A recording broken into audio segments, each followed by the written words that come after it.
पावसाळा सुरू आहे, पण शेतकऱ्यांची चिंता मात्र कायम आहे. काही भागात पाऊस झाला तर त्यात सातत्य नाही.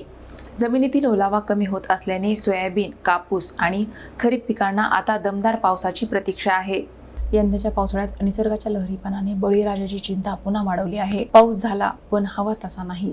कुठे सरी बरसल्या तर कुठे पावसाने पुन्हा खंड दिला. त्यामुळे शेतातील जमिनीतील ओलावा दिवसेंदिवस कमी होत आहे. शेतकऱ्यांनी मोठ्या अपेक्षेने सोयाबीन, कापूस आणि इतर खरीप पिकांची लागवड केली. बियाणे, खत, औषधांसह मशागतीवर मोठा खर्च केला. आता मात्र उभ्या पिकांकडे पाहत शेतकऱ्यांचे डोळे आभाळाकडे लागले आहेत. वेळीच दमदार पाऊस झाला नाही तर पिकांच्या वाढीवर त्याचा परिणाम होण्याची भीती आहे. आधीच उत्पादन खर्चाचा वाढता भार आणि बाजारातील अनिश्चितता त्यामुळे शेतकरी अडचणीत आहे. अशा परिस्थितीत आता एकच अपेक्षा, आभाळ भरून यावं, जोरदार पाऊस बरसावा आणि बळीराजाच्या मेहनतीला चार घासांचं समाधान मिळावं. पुढील काळातील पावसावर खरीप हंगामाचे भविष्य अवलंबून आहे. पाऊस जर नाही आला तर सोयाबीन तर जवळपास 70-80% तर सोयाबीन जाण्यातच आहे.